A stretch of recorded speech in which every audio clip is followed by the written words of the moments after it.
Today, we're going to delve deeper into that vein, looking at funds, trusts, looking at trust, how to set up a trust, why set up a trust, how is it beneficial, what are the two prominent types of trust that may be a choice for you. And I will give a disclaimer for our guest, Mr. Anthony Wolex today. He's not giving you financial advice. The information today is being provided on an informational basis. So I'm not going to delay any further. I do hope you have your notepads and pens out. I do hope that you have invited your friends and family along this evening to hear firsthand the possibilities. As our host said in the inception of the spiritual injection, let's know something about everything. That way we can plan on a much broader scope, we can envision on a much broader scope, and we can achieve on a much broader scope. So welcome Abdul Hakim to the platform. Welcome.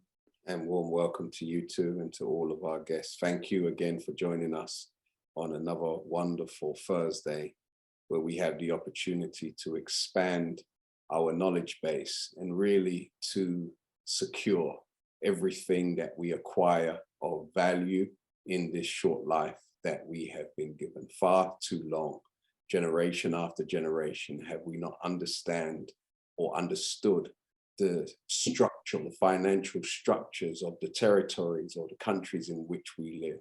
So therefore our family members, our parents live and they pass and they amass wealth and property.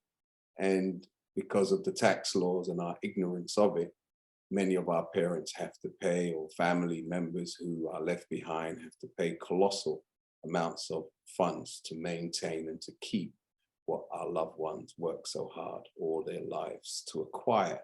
And the wealthy have always kept, some of this knowledge or much of this knowledge in very small, privileged circles. Well, we are here today to expand the circle and to incorporate those of you who are on this line amongst the privileged and amongst the blessed, because we intend to be successful in this life, but we do not intend to give the vast majority of what we are able to amass to a thieving government. So with that said, we want to present to you our special guest who will delve deeper into what we have just given you a general circumspect view of and help us to secure that which we amass in this short life. So without any further delay, please take your devices off of mute and welcome our special guest who will discuss this very important subject with us. Please receive him at this time with a spiritual invocation. Welcome, brother. Thank you, everyone. Thank you so much. It's an honor to be here. Thank you, guys. As an introduction, Anthony Wolex is my name. I've sort of been within the financial industry for the last 25 years, to be honest with you. And I'm currently sort of CEO of a company called Blackstone Capital. And within that Blackstone Capital, we do real estate, we do merger and acquisition, we advise on instruments, in various areas, alternative investment, energy, anything that will make wealth, not making money, but create wealth. So it's an interesting topic, and I'm glad to be presenting that. I would also make a disclaimer that as a CEO, I'm not very much, I'm not authorized as a licensee to give advice. This is sort of general overview. We have someone that would be able to give that full advice within the team. But anyway, it's a very interesting area, and I think it's an area that the Minister of is a good area to touch base on, because again, many people think that trust fund is only for wealthy people. It's not. Actually, less well off could take a great advantage of a trust fund. Effectively, what is a trust fund? A trust fund is an entity. We call it, we use a word called instrument. I don't know, for many people that are very familiarized with the financial world. People use instrument, but it's an entity or an instrument you could use to protect your wealth, to grow your wealth, to effectively maintain yourself for now, the future, or for your future future family. So in essence, the trust is there to work for yourself and the family and the generation to come. Like the minister said, a lot of wealthy people have used this as a platform for them to secure their family, to continue their family seed, their bloodline, to continue having the wealth, to keep the wealth. So in essence, is to protect, to keep the family wealth going. So second point is, you could put anything in a trust fund. So trust fund, again, you could put cash in a trust fund. What we're seeing a lot of our clients doing now is they're putting cryptocurrency in a trust fund. Because if you can imagine someone that sort of started investing in crypto 10 years ago, they will have huge wealth. Trust fund is also to protect your wealth so that you're not, it's very much an instrument that you could use for a tax efficiency, not tax avoidance. It's tax efficiency. It's two different there. And sort of more finally, a trust fund could actually be used as a vehicle to actually borrow, to lend money. So we hear, again, people that are close within the financial industry would say leveraging. So you could use trust fund to leverage, to lend money. So what sort of type of trust fund we have? We have three kind of trust fund. We have a trust fund which is a guarantor trust fund, and a trustees trust fund, and then you have a group trust fund. So you could have an individual could create a trust fund for themselves, but then you have a group trust fund and a family trust fund. So a family trust fund, for example, would look at their real estate assets, the bond they have. They'll look at the you could even put a gold asset in the trust fund.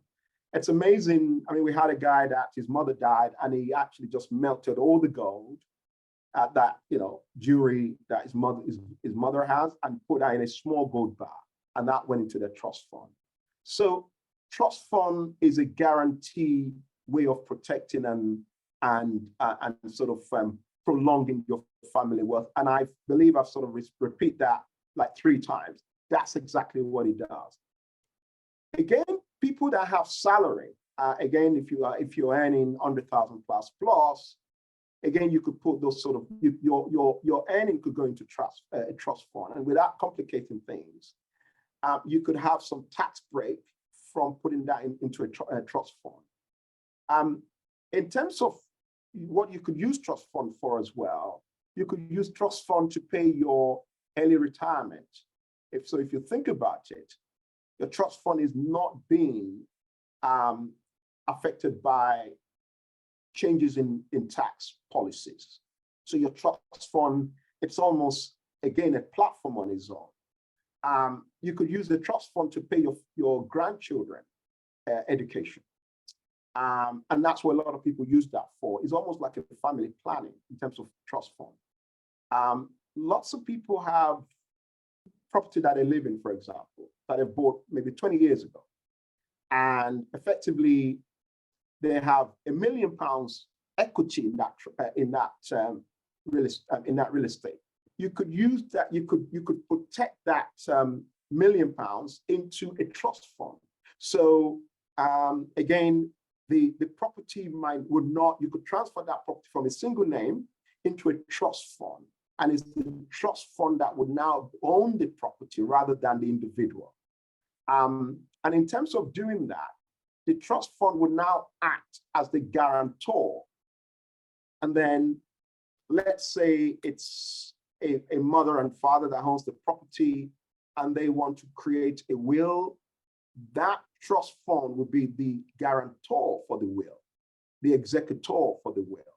So you could even use that to say, okay, when I die or when that person died, you could only pay X amount of money to that person, or out of that million, I'm using a million as an example, you have 4 children, it's divided in £250,000 each. But they cannot get that money until maybe 21 or 26, or even perpetuity in their lifetime. But that trust fund, you could use the trust fund to actually also invest in other areas. So the beneficiary and would create it's an instrument for that, the money in the trust fund to continue making money. And that's what trust funds are really, really good at. I would suggest that, as I said, anyone could do a trust fund, but it depends on the kind of their long-time goal, their medium to long-time goal in terms of what they intend to achieve. So it's always good to speak to your financial planner or your Eriton financial planner. So there's 2 types of guys there. More importantly, also, trust fund, you could put your stock, you could put stock, bond into a trust fund. You could also put a business into a trust fund. So imagine you set up a business today. We've seen a lot of young tech guys who are very wealthy now, and they've put a portion of their business into that trust fund. So assuming, a tech guy set up a tech and now is valued at 250 million. And he sold shareholding, he sold shares of maybe 30% of that. And he has 65%. And let's say 65% of that is worth 60 million pounds or dollars. You could actually use your trust fund. So by saying that the trust owns your company, so any dividend, any shareholding, right? So the asset itself, which is the value of the company, could go into the trust fund, including dividends. So dividends is obviously what you pay, what is paid into you or to investors as the company is doing very well. And from that trust fund, you could also buy other companies. So a lot of wealthy people would use, let's go back to £1 million asset, would use that £1 million asset and have maybe a fund manager and say, look, I want to invest in stock, or I want to invest in financial new startup. So let me know if you have a good a good startup tech that I could look into. And you could pay £50,000 into a new stock. So you can imagine a group of clever, wealthy, non-wealthy that bought Facebook when it first started. You could see the kind of wealth. So a trust fund is, as I said, is a protector, but also is used as a vehicle to grow your wealth without too much worry. And more important, what trust fund does, which is good, is interest rate. The uncertainty in the American banking sector, you could secure yourself from that. 1, trust fund could be an offshore, and 90% of trust funds are offshore. What do we mean by offshore? It means that it's outside the jurisdiction that you live in, or is more in a better favorable tax jurisdiction. Again, it's about tax efficiency, not tax avoiding. It's very important to state that. So if you can imagine if in some sort of offshore island, you pay your tax and it's moved there. In other words, it's away from any uncertainty from government, policy, any form of monetary policy or fiscal policy that are not really favorable to the economy as a whole. So anything that you see that you're making profit from, that could go into a trust fund. Salary could go into a trust fund, because assuming you're on 100,000 a year, you pay your 25% or 45% tax, got some sort of tax remit. Your money effectively could be going into a trust fund. How does salary work?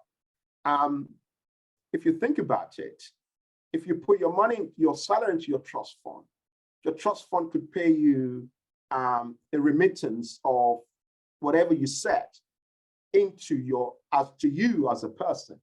So a lot of CEOs, that sort of company, that get this their salary gone into a trust fund, in order for them, and once they've obviously meet the tax requirement, the rest goes into a trust fund, because the trust fund is just giving you a bare minimum that you need to live in terms of.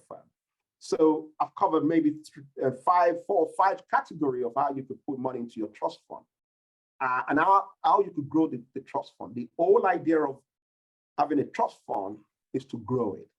That money is going to work. That's the key, and to protect your trust fund and to make your family to be a bit more wealthier. So within your trust fund, you could buy almost anything, gold, anything you want to have that, you could have it within your trust fund. I'm sure you've seen a lot of wealthy people that talk about the trust fund. Imagine someone that has 100 million, and he enters some sort of legal argument, and he end up in litigation. He could turn around and say he has no wealth because he's not the beneficiary of the trust fund. It's a trust, so it's covered, it's protected. So the cost of trust fund varies. You could have trust fund that costs you £1,000, and then you have trust fund that costs you millions of pounds. It depends on the wealth, the jurisdiction that you have your trust on, trustees. The favorites one are Guernsey, Jersey, Isle of Man, and then more in this sort of Caribbean, you have Bahamas, you have Bahamas, you have a bit in Barbados, and then you have Panama. Those are where the trusts are set up. Mauritius is another growing area where people are now considering to have their to put trustees, because as the jurisdiction become more established, investment trusted, it become more expensive, and you have different layers of trust fund, which I wouldn't go into it in terms of, I don't want to complicate a matter, but that's really what your trust fund is. And the trust fund will pay, for example, your grandchildren school fees, for example, if they want to go to a private school, because it's all set up. You give the instruction, pay X amount every month. That's paid direct to the school coffer. So it's really used for anything whatsoever. Chris, as I said earlier on, cryptocurrency is really good because you could literally take your wealth away from the volatility of the cryptocurrency, take it away from your wallet. In fact, we've got some trust fund that are now looking at putting a wallet into a trust fund because it's seen as a sort of wealth, sort of wealth protection.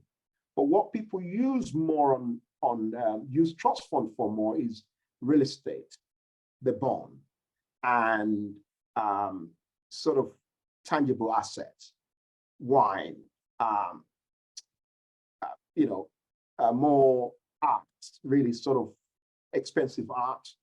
And it's not necessarily need to be expensive art. You could have a young artist and you could buy more modern art, the likes of Damien Hirst. Those are very, very expensive art. So it's really being clever to use current wealth and to protect that current wealth. Real estate, for example, I use the example of someone that has £1 million in the trust fund. You could buy more real estate from using that million. For example, you go out and buy another house and you need to you need to borrow 60% or 65% from the bank. The £1 million you could use that as your deposit within your trust fund. And then you do that again and again. And by the time you know it, from £1 million, you could be building a trust fund worth 10 million within 2-3 years. So it's really how clever one or the understanding of financial understanding to use sort of trust fund. Again, as I said, trust fund in terms of taxation, once you've met the taxation of the country you belong to, the other countries you have is a tax-free in terms of your trust fund. And again, you could move your money from one trust fund to the other. So let's take a family of 10 across maybe in the UK, in America, in Canada. And let's say they all have their own each houses, and each of their house have just even $200,000 or $200 equity. They can have a collective trust fund. Then I will now take one trust. It would have a more family trust fund. And as I said, if they have 5 properties and it has $200,000 sterling, euro in that, you could put that in one trust fund. So it's not necessarily one family, but you could have a family trust fund. Again, I'm not sure whether people understand I've come across family offices. So family office is either one family or a group of family that think alike. They will come together and say, let's create a family office. And within that family office, there's a trust fund. And then that trust fund is created to have a collective asset. And if their collective assets is, say, 50 million, we've seen a lot of family offices that have actually leverage. So if I have a trust fund in Guernsey, for example, and I have a trust fund of 50 million in Guernsey, and I could start at literally borrowing money to people that want to do real estate. Because my 50 million trust fund, I could go to a financial institution in Guernsey and say, look, I have a trust fund for 50 million, but I want to start lending money. Would you, let's say I want to lend 2 million to start. That institution will write that 2 million loan for leverage on your trust fund. So again, you're using a trust structure to leverage money, to lend money, without you actually taking out the physical money. Okay, and then within the financial institution, you have what you call a voting right and a calling right, so that again you still protect yourself, but in the process you're lending money, but you're making interest at the back of that, and you're lending money on asset rather than risk asset, on tangible asset rather than asset that are not tangible. So God forbid, if the person default, you could actually take that asset back. So trust fund is a phenomenally instrument to use to create wealth, to protect wealth, and to have a lasting legacy for a family. So yeah, I guess if there's any question, that's really, in terms of trust fund. And I don't want to really complicate it, because it can be more complicated than that, but it's just best to sort of leave it in that scenario and create an understanding for people to understand the real main purpose of a trust fund, really. Fantastic. Thank you, Anthony, so much. Thank you, thank you, thank you. First question that I would like to ask you is, how important are the trustees to the trust fund? Great question.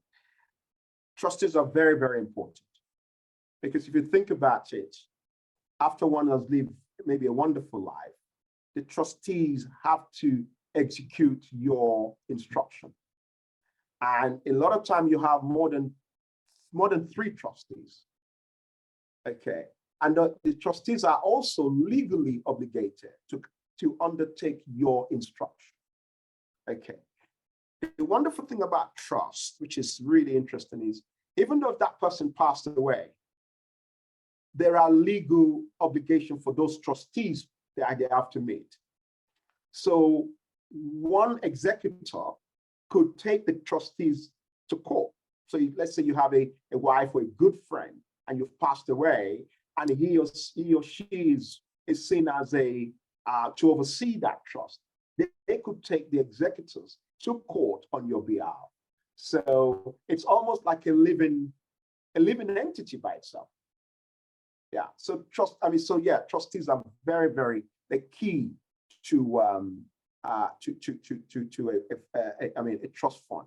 And they, as I said, by they've got legal obligation, and 99% they follow those legal obligations, even though that person is passed away. So supposing generally a person would choose trustees, or question, does a person generally choose trustees from amongst his or her group of trusted friends or family, or does the individual allow the bank or whatever the institution is to determine who the trustees are to execute on their behalf? Great. Another great question.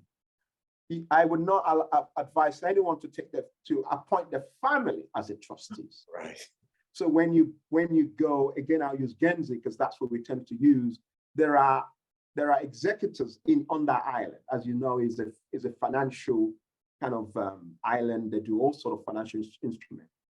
Trustees are normally unknown people to you, and that's what they do. And again, the law, I've checked them out, and they cannot steal from your trust either. So it's always good to have trustees to be away from the beneficiary. Because as you can imagine, if one passed away and there is argument within the sibling or the family, okay? Like, I mean, I don't know, what happened to the Bushy family and all the rest of this guy. It's not advisable for any of your family relatives to be the trustees.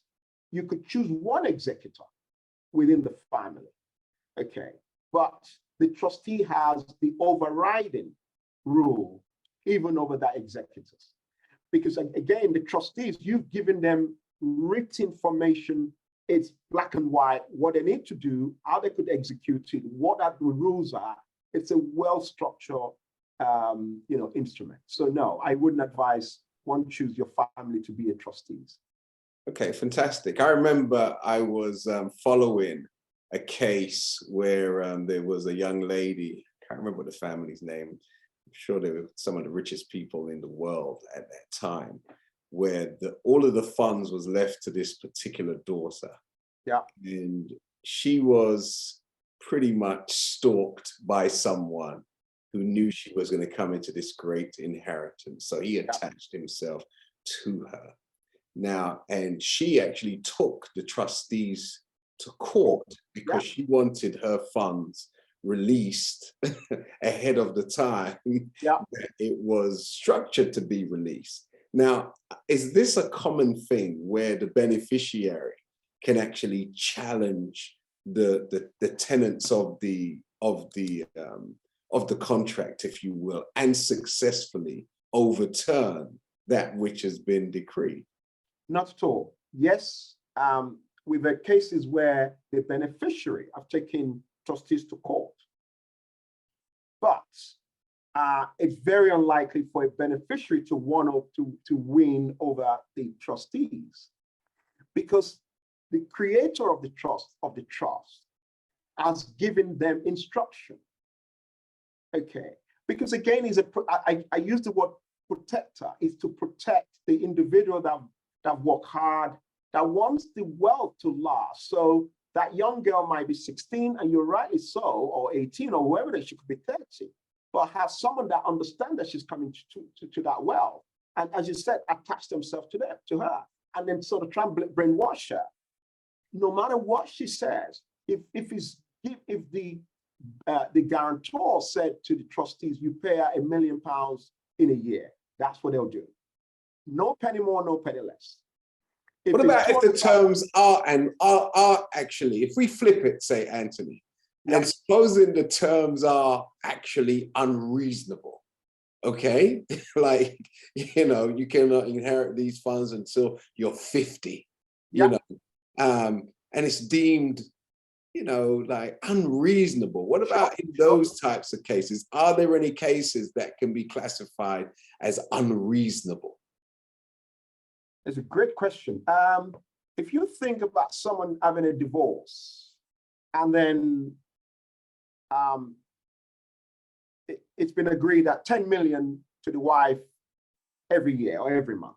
Stop it. Stop it. Let's get a better Yeah, there are people like that. Now can we get a different example? I mean, there are people like that. And she said, I want to buy a private jet. I want my life to be da. No, it wouldn't work. It wouldn't work. Because you've got to understand, I say the trustees are there to protect the guarantor wishes. And if the trustee do otherwise, an executor could take him to court to say you're doing against what the will of the individual is. Right. So that's why it's so important that whoever the set up the trustee is, give clear instruction to the trustees.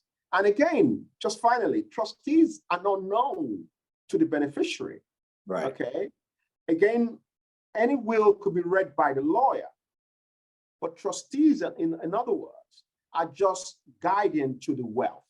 Right. And following instruction, guiding the instruction. It will be difficult. I'm not saying it's impossible. Right. For the beneficiary to go to court, but it's very highly unlikely for them to win the case. Right. Because even the judge cannot overrule the creator rules and regulations. Because you've got to understand, whoever does work hard for this money doesn't want someone to just spend it overnight. Right. Okay. Right. Which is acceptable, right? And individual can say, actually, by the way, give £1 million to the drugs to the dogs charity. And his family say, no, we don't want that. It's impossible to turn it over. Yeah. Because that's the instruction of the individual that set it up. Right. So two questions that comes to mind is, you know, there may be many of us on this call, or maybe one or two, who don't have tens of millions. Okay. They may have a very modest amount of assets. Okay. Would you advise, what would be like the threshold, you know, for someone to enter into such a very, well, was once an exclusive market, if you will? Yeah. And second question is, we can obviously go and get off the shelf trusts, right? Where you pay the minimum amount for entry level versus, as you said, people who spend tens into hundreds of thousands to have these things very ironclad. Now, what's the dangers of the entry level and the off the shelf trusts as opposed to the more sophisticated ones? Okay, great question. I mean, as you know, the more you spend, the more you're protected. Right. Okay. Because effectively, it's a layer. Okay, it's a layer upon layer of protection. Right. So I could structure my trust in Guernsey, and then move that trust again from Guernsey to Panama, and again from Panama to whatever. Okay, and I could also have that trust where I could be going to Cyprus to withdraw my money every month. Okay, with a card. And again, that trust will say, okay, pay $50 into a month, into this particular account every month. And they will do that every month. Okay. So the more you want to protect your wealth, the more you spend on the structure. So I could see I've given you different type of structure. Yeah. As I said, you could spend from 1,000 to many, many millions. Okay. The off the shelf, it's not that it's bad.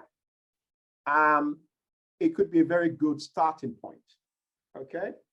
Like I said, you could start with as small as £1,000 to set up a trust fund, and then build it. Okay, so you have someone that's got maybe, I don't know, 100,000, for example, and they want to set up. £1,000 is good. £1,500 is not bad to set up one. Okay, but as your wealth grows, okay, you have various sort of. You've got real estate. Okay, you've got cryptocurrency. You've got commodities. You've got all sort of, wealth that you want to protect. That now determine where you structure your trust fund.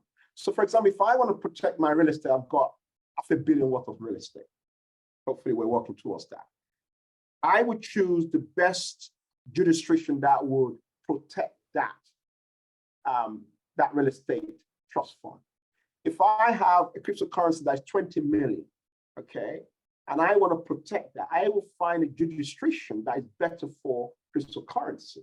However, it's under one trust fund, but then within that trust fund, then I'll create sub-trust funds. Yeah. Okay, without making it complicated. So yeah, you could start from 1,000, 1,500, but as you grow your wealth, the important thing is the growing of the wealth.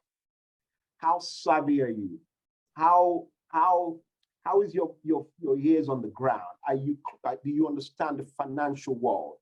And you don't have to study economics or accounting. You could start picking it up. Are you with me? So yes, you could buy off the shelf and build that from there, basically. Yeah. Right. So what would be, or what type of acquisitions would I need to really start thinking like this? Like, if I just have a regular 9 to 5, I rent the property in which I live, and I may just have a few pieces of jewelry or don't really own anything tangible, then a trust is not for a person like that. Or would you say even, someone who just has some basic things, maybe some vintage Nike trainers, where do you start? What's the starting point? Good point. Again, I said something. I said, you've heard of people that, as an American guy, amazing human being, had a just ordinary job, but was buying a mutual fund. He was just buying mutual fund. He bought mutual fund for over 20 years, and those mutual funds became multi-million dollars. It's an American guy, okay? He started by the newspaper, just watching. So if you can imagine someone with a maybe 20,000, 30,000 pounds salary per annum, okay? It's about being financially savvy, okay? Someone like me, I started buying my property at the age of 18 years old, okay? Good. I didn't have the money, but I had enough to provide for a deposit, okay? And as I bought that, 18 years old, by 19, I bought 3, 4. I had an equity of maybe 100,000 pounds. Many years ago. Okay. I was studying, but I was working nights in McDonald's. Think about that. But I knew that in order for me to be wealthy, I need to put that small money into something that would give me a greater money. That's the intelligence in there. So it's not about the salary you're earning. It's about your vision, how disciplined you are, and how do you want to be wealthy? So people say to me, wealthy people are lucky. And I said, why? Oh, it's given to them. Yes, it's given to some people, but the people that wealth is given to end up, they have a short span of life. Okay, all right. But people that work for their wealth, it's because they have a determination not to be poor. Okay. And to be wealthy is not start today and in 10 years' time you got money. No. To be wealthy is a continuation. Right. Yeah? You fall and get up, fall and get up. Do you have the will to get up? Because the interesting thing is that as you're going, you'll meet people that will give you better advice, people that could open doors for you, because they're also looking at your eyes, whether are you a determined human being? Right. Or do you lose 1 million or 10 million or 14 million in 2009, you've given up? Right. Okay. When you tell your story that I lost 40 million in 2009, people will pat you on your back and say, yeah, you're a real dude, okay? We will open the door for you. You go to a bank that said, you've done that? Wow, we will open doors. So what I'm saying is that is your mentality as a human being. Do you want to be wealthy? And again, sadly, I'll say that, yes, racism plays a role, but it's whether you allow that to be a stigma for you. Okay. So in terms of salary-wise, as I said, you could be earning 30,000 pounds, and you could be putting 1,000 pounds or 1,500 pounds every month somewhere, or even 500 pounds every month. Okay. Buying, understanding a bit of stock. So that you could do that. But what a lot of our people fail to do is, I gave you an example. Imagine you have a family that they're all over the world, okay? But they've worked, maybe being a nurse, an accountant, and they've got their houses. Yeah. And each of them has maybe £300,000 equity. Yeah. That's an amazing opportunity for them to form a trust. Right. Okay. Because each of the equity is now in that trust. Okay. The equity is protected because, I mean, okay, if they want to sell the property, they sell the property, pay off the bank's loan, but that money, if it's $300,000, or it goes into the trust fund. Okay, and if it's structured well, you only pay the minimum structure, minimum taxation. Right. So I have 4 or 5 brothers, sisters, mother, cousins. I have a trust fund maybe worth $1 million, $1 million, and $1.2 million. Okay, you have a lot of ethnic minorities that have been here from the 1960s. They're sitting down on a mortgage-free property. Yeah. Why not put that in a trust fund? Right. And use that trust fund. I'm so sorry, I'm taking a bit of time. Use that. No. That equity now is protected from you, from your children. And use that to buy more properties for your children, for yourself. Anthony, is that equity also protected from the inland revenue? I couldn't tell you that on this phone, on this place. Because they have bionic arms, okay, where they can reach and stretch into places that the ordinary person cannot, go to. So there is a minimum amount of time that you have to transfer your property or your assets before you pass to not be subject to inheritance tax, okay? Minister, I said something to you. I said it's about protection, okay? Right. Okay, and you've had a lot of wealthy family that said, look, I've got no money, take me to court. But it's got hundreds of millions sitting down somewhere. Yeah. You can't touch it. Right. Because it's not his. A trust is an entity on its own. Love it. I could talk to you all day. A trust is I use the word, a trust is a living being. Right. It could go in perpetuity after you've gone. Right. So you use an example of that girl, she could go to the best court. They have to follow the order of the creator. Right. Okay. And also you've had a lot of wealthy people that whoever that's taking them to court, where are you going to find the money from? It's a trustee. It's a trust. Okay. I made under $1 million, I put in a trust. If I ask them to just pay me £1,000 a year, that's all they pay me. I could use the 100 million and buy a 50 million yachts. The yacht is owned by the trustees. Okay, I could hire that trust. I could hire that yacht out, and that yacht is paying me income. It goes to the trustees, to the trust fund. Sorry. Okay, it's a life on its own. It's a human being on his own. So how have the powers that be been able to keep this away from us for so long? And why is this not taught in all schools? Because that's a great question again. Because government need people to keep working. I don't know about America, but in England, the moment you come out of school, what do they give you? NI card. You're in numbers to a government. But government would love you if you have 100 million. They'll see your trust because they can't touch it. Right. It's not yours. There's a trust there, but government will love you. And I tell you what, government will be more in favor of you than someone that's earning £100,000. Because you are an asset to the government to have 100 million. Again, what we're saying here is intelligent, a financial intelligence. Okay. So when you leave school, you either go and seek for that financial intelligence, and that derives from your determination to be wealthy. Okay, so that's the reason why. Imagine it's not good for the government for everyone to be wealthy in the world. Who's going to work?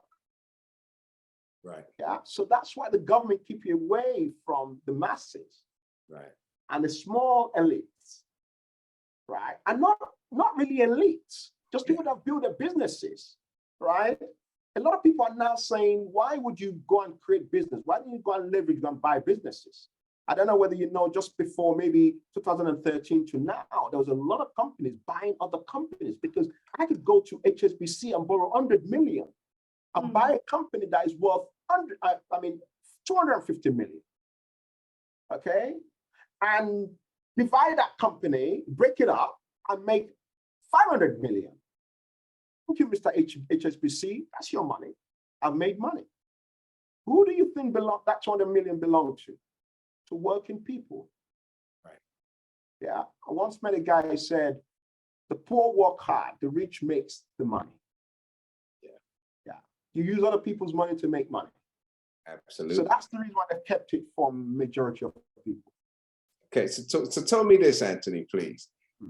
Are there any countries on this earth that do not recognize trust, where if you are in a particular territory, you know, it's like in America, you know, if you're an American citizen, you're subject to taxes 360. Anywhere you are in the world, you have to pay tax back to the IRS.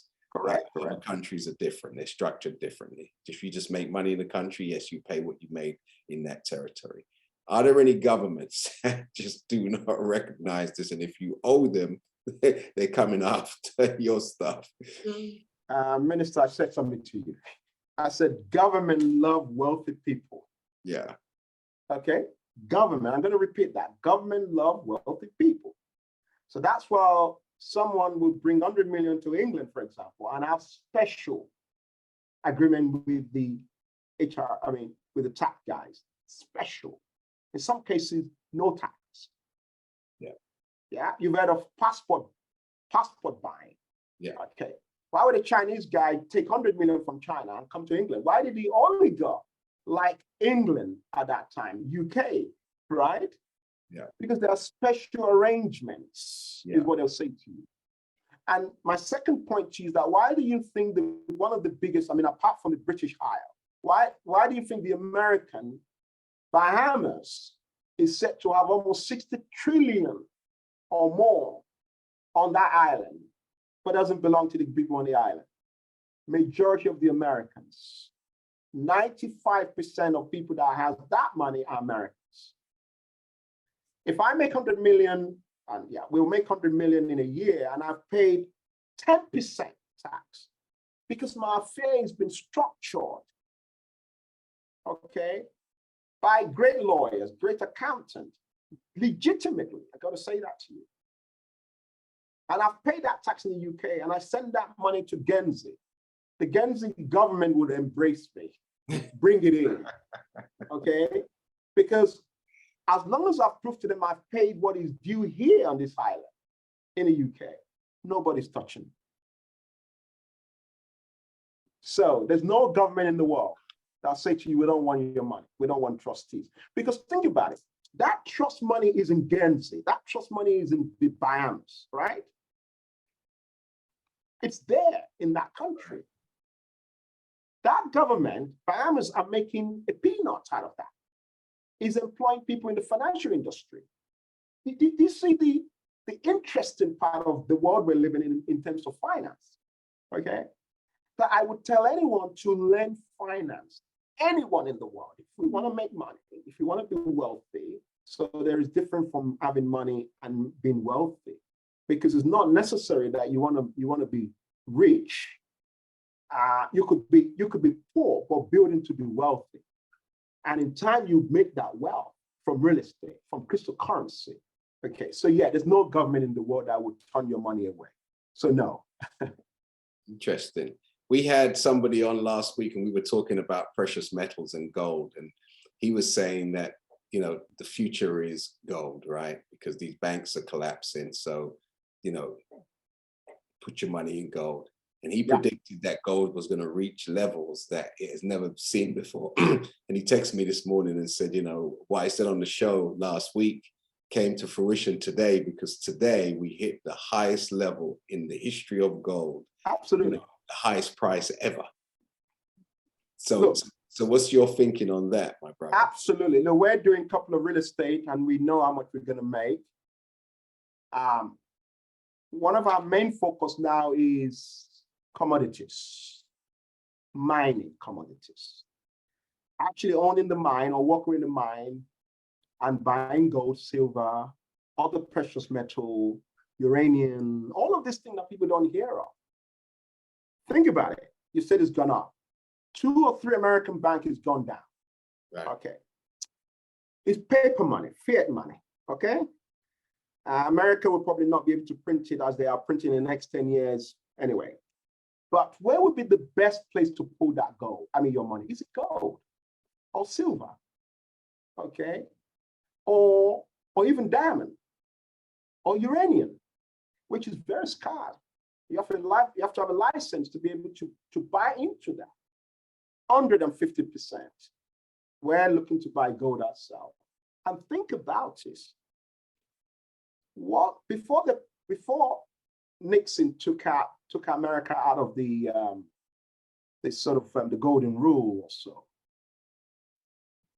government used gold reserve as the amount of money that the country's worth. Yeah. But America knew that by fighting Vietnam War, they were going to be broke. Because the war they fight, the gold is not to that value. China, Russia, India, they're dropping the dollar like gold dust. They're dropping it like sand.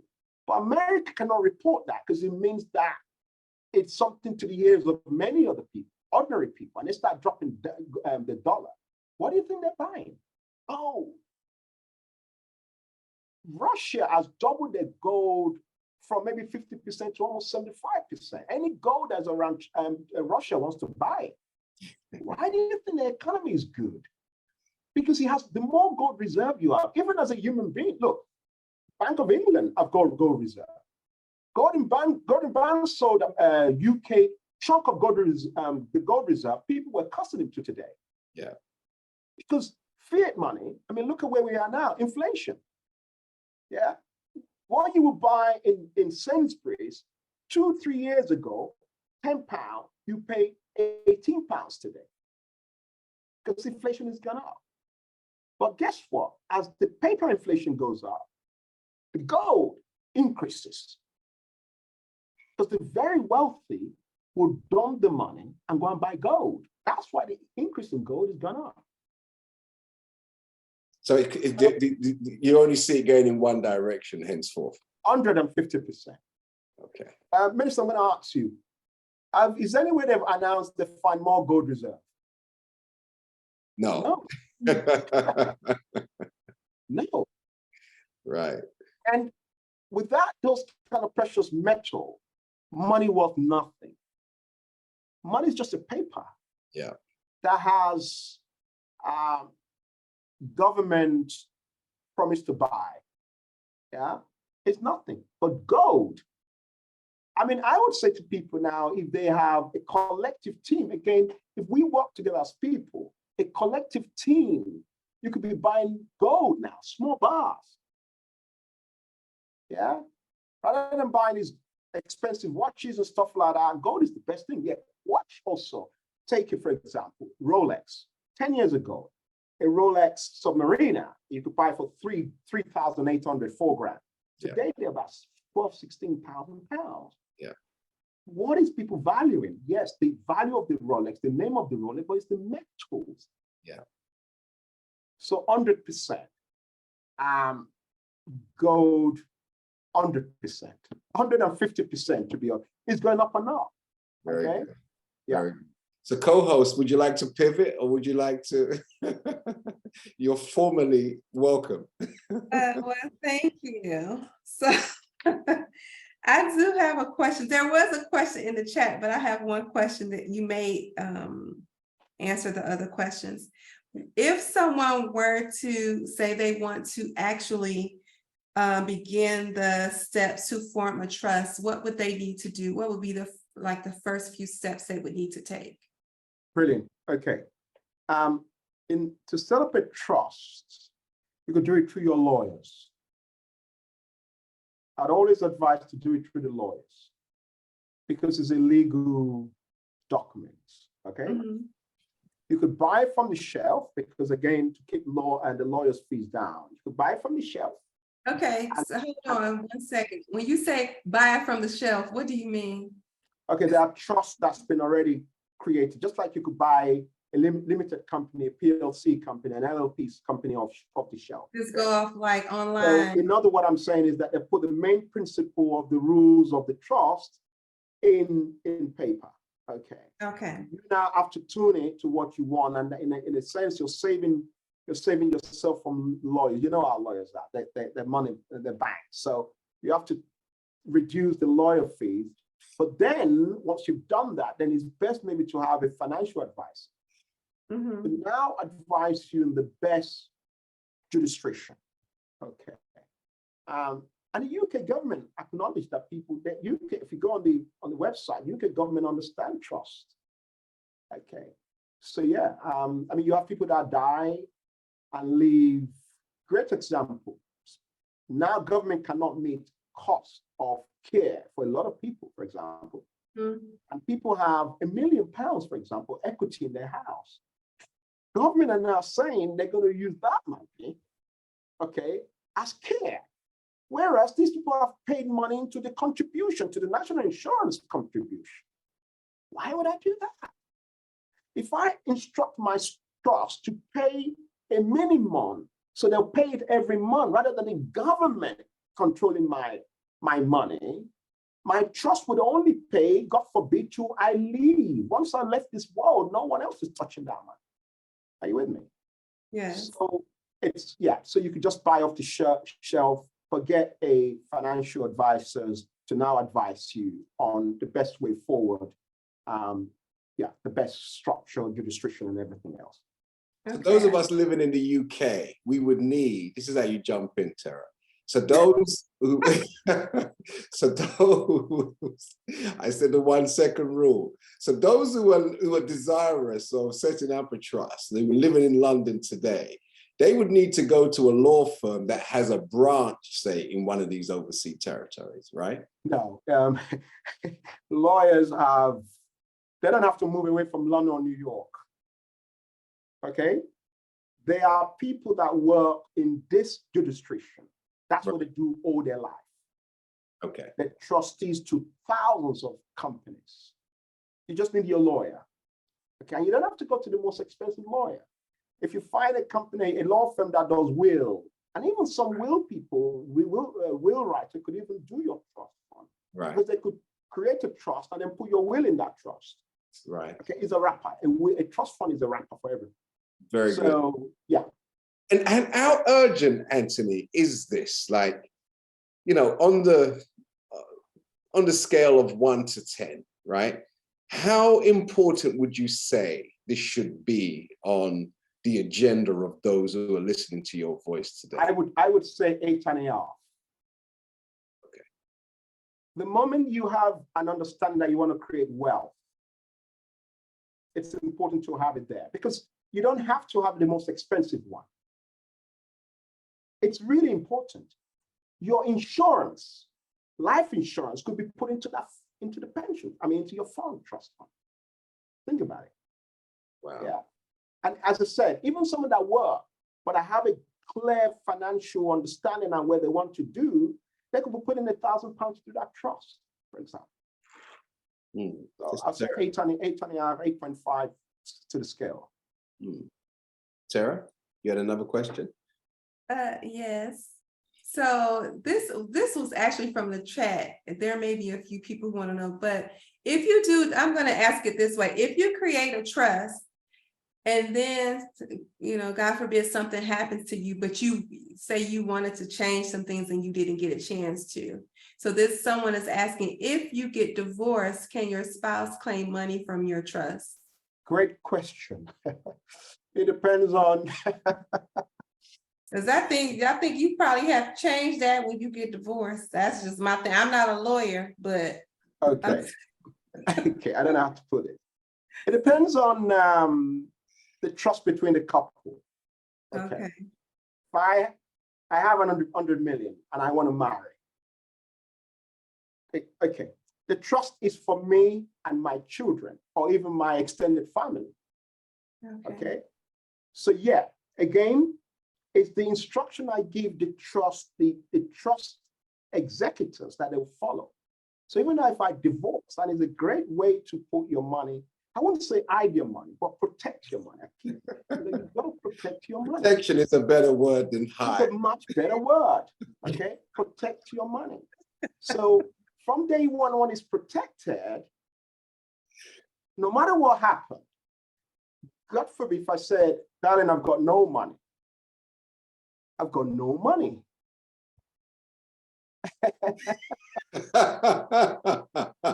Okay, I've got no money.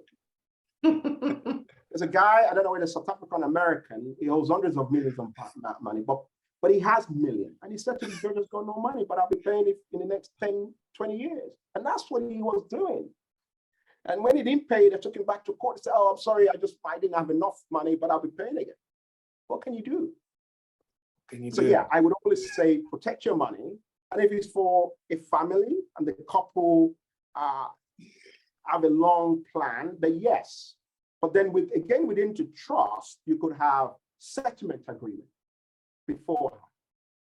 Okay. So if you meet someone, you're a 1 million millionaire, and then by the time you divorce, you have 100 million. Right? You could say, okay, look, he's only entitled to the trust is only 50 million. That's where we cap it, right? And she's entitled to 10. There's no lawyer that could argue that, because I keep on saying that the trust is a life on itself. I mean, the trust fund is a life of itself. You don't own it. I don't own the trust. I just give instructions. Powerful. Yeah. So we need to really ensure that our teenagers, like young babies, learn the importance of having a trust to maintain wealth over the generations. Because in truth, if we don't have this, then we really have no security on our future, right? Or for our future. Correct. This seems to safeguard the future and to safeguard not our legacies as such, but just to ensure that what we worked hard for will go down into the generations. So, Silvina, was there anything you wanted to add? Because as we're winding down, Anthony's been such an asset to us. We want to keep him here until tomorrow morning. However, but yeah. Silvina, was there anything that you wanted to share? There's so much, and this has been so eye-opening, Anthony, so thank you. I just wanted to just go back to when you said the trust fund is a wrapper, and that kind of put things into context, what that you said previously. And you mentioned that, even your salary could be put into a trust fund, and the life insurance could be put into a trust fund. And I want you to correct me. Did you mean that once those things are in the trust fund, which is the instrument, that you then direct how the life insurance, how the salary is then used in the future through that trust fund? Yeah. Okay. So let's stretch in two ways. Your salary is not your whole salary. Right. The proportion of what you want to put into the trust fund. Okay. Right. Okay, which you want to build in the future. The insurance, think about it. You might take an insurance out. There's two types of insurance. There's critical life insurance and all the rest of it. And it could be maybe work or accident and anything else. Those insurance, one of those two types will have a maturity date. Yes. Okay. So you've put in, I don't know, £100,000. You will get back 150 or 200 in 10 years' time. Mm-hmm. That, when it matures, so let's say day one, you create it and you put into your trust. Mm-hmm. Although you're paying it, you could be paying in the UK, you're paying into it, but there's a maturity date. Yeah. Okay. Whereby could be tax-free. You've got to put that in your mind. Could be tax-free. Right. So when it matures, the maturity goes into the trust because it's already in the trust. Yes. That money, the mature date is paid to the trust. Right. Right. Okay. Okay. Right. Okay. And sometimes you could use your pension, no, sorry, not your pension. And that's another good point. You could use your insurance to levy on borrowing. Yes, that's what you Okay. So let's say you have insurance for 10 years and you're in 50 years, you've paid £50,000, for example, argumentatively, and it is worth, I don't know, 60. You could use that as part of something you could use to either leverage. There's certain institution that might take that off you as some sort of asset. Because think about it, when you're doing your asset, statement of asset, you put insurance policy on asset, isn't it? Liability and asset, correct? Okay. So everything that goes into the asset could go into a trust fund. Right. Okay. Every liability could go to a trust fund. Okay. Could go into a trust fund liability. Okay. Because the trust would pay it out. Okay. Right.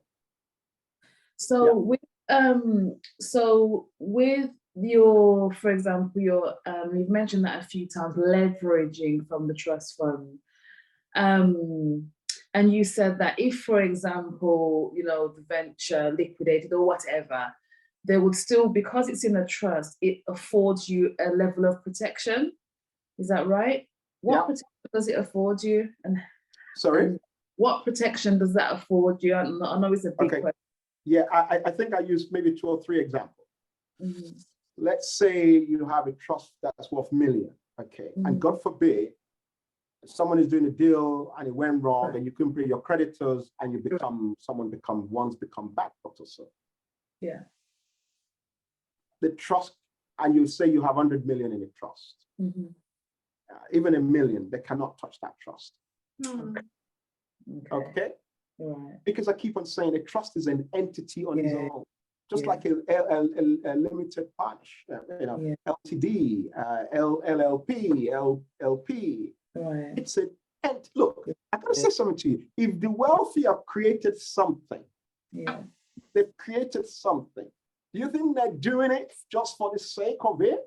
It's a total protection for those guys. Total protection. Wow. You have all of this wealthy guy, American senator, wealthy guy, and I'm saying, oh, the children has got trust. He's extended to the next generation. Okay. Because the person that put 100 million in there no longer own that trust. Right. It's a human being on it. So once you've given the guys that's going to do the necessary work, it's going to go on in perpetuity. Okay. Excellent.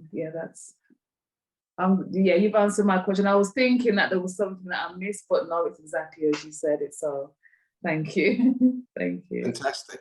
So all what's left for me to do, Anthony, is really thank you for giving us your wonderful, qualitative, valuable time, because you have taken us up on so many degrees.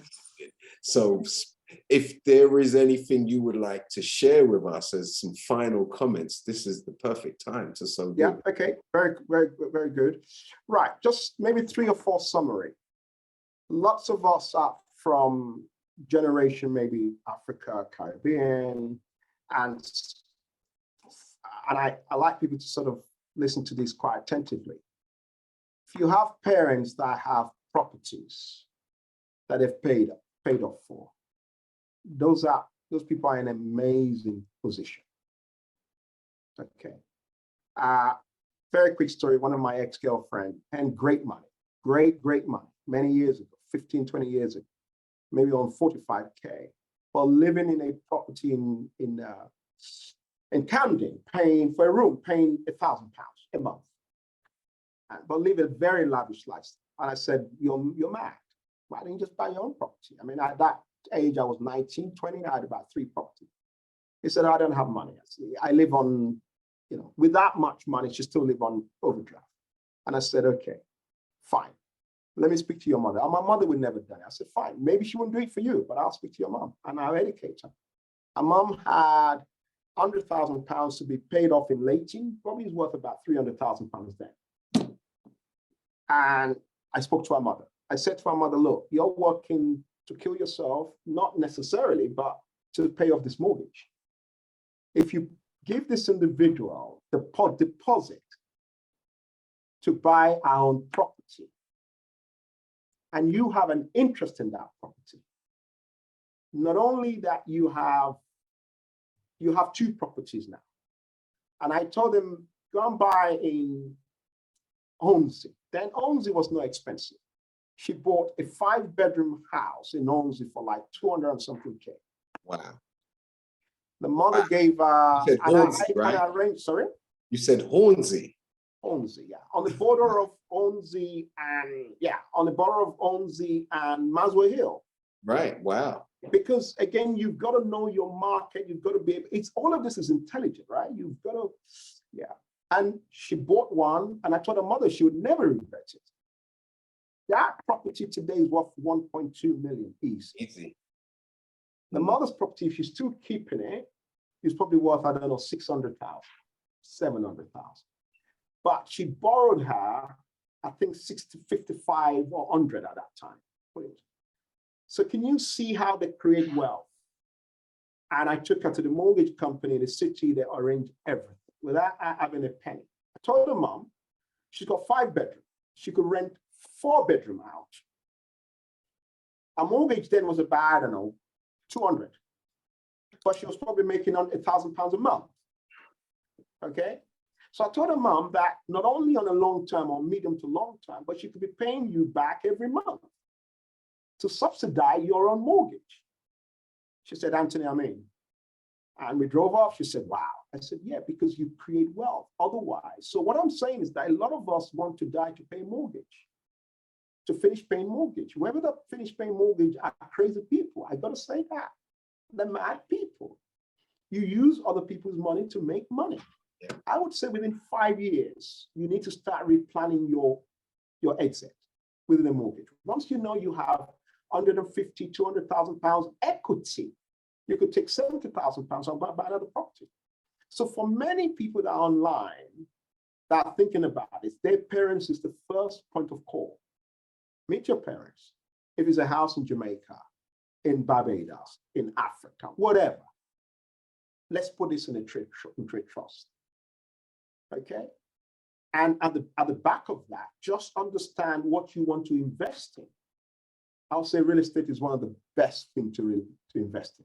Absolutely. And then companies, especially these tech companies, will be the next. Right. Gold. Look, if you're brave enough, you go to Africa, you go and buy gold. Go to South Africa, Zimbabwe. You could buy it. You could take that gold and send it to South Africa. South Africa's gold, gold. You just pay them. Okay? And then people could come together as a group and form a group within that. And if you're earning salary, you agree what you put in that pot, in the pot every month. Okay? I mean, again, without taking too much time, our people, I mean, our parents used to do that in the 60s. They used to put money, buy a property, but we don't do none of that. Okay? So I would say the first point to call, it would be parents that have properties in the Caribbean, because that is value in dollars, right? Okay? We have parents in America, in England, that have got mortgage free, just waiting for them to pass away and give it to.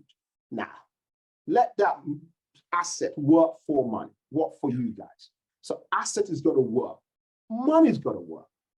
Wealthy people don't put their money in the bank account to get what? 2-4%. Sorry, no. Okay? So those are the critical things to do. Buy mutual trust, because those would ever, they're not volatile. The volatility in those are very limited. Okay? And once you have a stock, you have a mutual fund that is 100,000, 200, put into your trust. Now leverage that and go and buy more mutual funds. So that's what I'll say. It's important that people are more financially savvy, financially intelligent. Educate yourself. It's not hard to be wealthy, but it takes tolerance, determination, resilience. That's the way.